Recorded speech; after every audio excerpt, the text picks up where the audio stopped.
Hi mga ka-chismis trend! Welcome back to my YouTube channel. Usap-usapan ngayon sa social media ang magaganap na kapamilya concert sa Araneta Coliseum kung saan magsasama-sama ang lahat ng kapamilya star.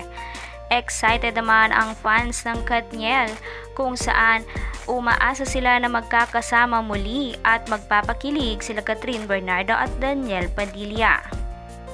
Nabuhay ang Katniel fans matapos ang inilabas na update sa dalawa na tila magkasama ito sa rehearsal.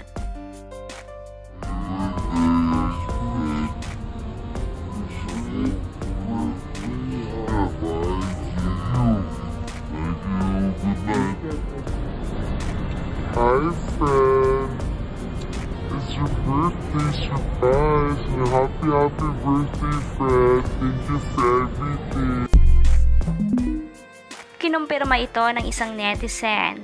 Ayon sa kanyang post sa social media ay tila magkasama nga ang Katniel. Parehas pala na sa ABS kanina sila Kat at Deej. What if sabay sila pumunta?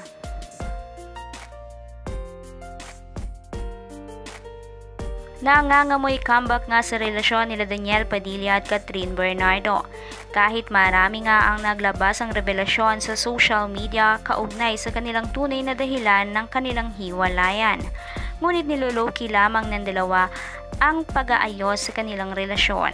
Ayon sa kanilang fans ay mahirap nga itapon ang 11 years ng kanilang pagmamahalan. Kaya naman kung ikaw ay solid fans ng Katniel, huwag mong kalilimutan mag-subscribe sa aking YouTube channel at pindutin mo na rin ang notification bell para mas updated ka ka-chismis trend. Thank you for watching!